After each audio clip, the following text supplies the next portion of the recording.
Is this being filmed? Okay, yeah, that's what I thought. So I'm going to read to us from this Sunday's Gospel, which is in the beginning of Mark. And if you remember from last Sunday's Gospel, Jesus called the first apostles. So he saw Simon and James, yes, thank you, James, and some of the other ones. They're all important, you should know the names, I just can't remember right now. He saw them and he called them, and so this is like directly after that, ends with verse 20, and this starts with verse 21. So just keep that into mind, this is the very beginning of Jesus' public ministry. Then they came to Capernaum, and on the Sabbath, Jesus entered the synagogue and taught. The people were astonished at his teaching, for he taught them as one having authority, and not as the scribes. In their synagogue was a man with an unclean spirit. He cried out, "What have you to do with us, Jesus of Nazareth? Have you come to destroy us? I know who you are, the Holy One of God." Jesus rebuked him and said, "Quiet, come out of him." The unclean spirit convulsed him, and with a loud cry came out of him. All were amazed and asked one another, "What is this? A new teaching with authority? He commands even the unclean spirits, and they obey him." His fame spread everywhere throughout the whole region of Galilee. So there's two things that really stick out to me in this passage I want to talk about.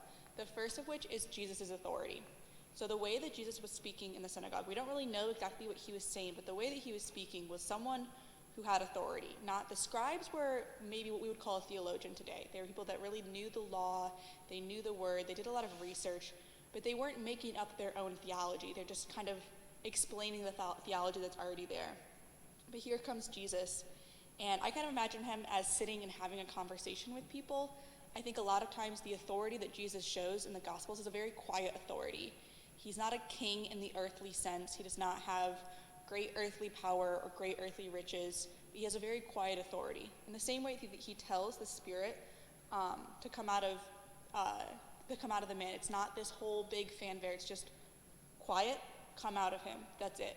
Jesus' authority is not like what we think of as power and as powerful. And a lot of times it's this very quiet power and kind of turns power that we think of in an earthly sense on its head.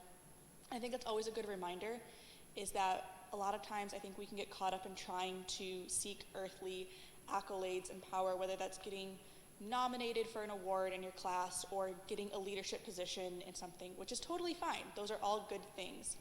But if that's the power that we're seeking as the be-all, end-all of power and the true meaning of power, then we're really missing a fundamental message of what Jesus is trying to tell us in the gospel. That power is not found in these titles and names, in money and wealth. Power is found by doing the word of God and doing the works of God. The other thing I want to point out in this is that the demon is speaking the truth. The demon is the first person in Mark's gospel to say, "You are the Holy One of God." And that can seem kind of weird that this demon is speaking truth. And that's why I think Jesus is so quick to hush him up and make him leave the man, because he doesn't want the person to be spreading the news of God to be this evil being. I think that's a good reminder, is that people and things in this world can be telling us the truth, but still be fundamentally wrong. St. Edith Stein has a quote that says, "Trust nothing that is true without charity, and no charity that is without truth." People around us can be speaking what is logically truth, but if they are speaking it with hate in their hearts, if they're speaking in a way to condemn you, then don't trust them. They are not speaking from the word of God, because Jesus never condemns people. He asks them to change their ways. He calls them higher and calls them out, but he never condemns them. And so always be wary of the sources of authority in our life. That just because someone is saying something that's objectively true doesn't mean they're doing the right thing or they're saying the right thing or that they are a moral authority. So those are two things I want you guys to keep in mind. First, how do we view power? How do we see power?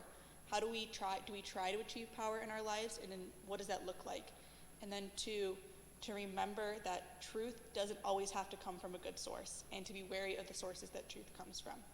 So keep that all in mind as you go to Mass this Sunday and hear the word of the Lord. Thank you.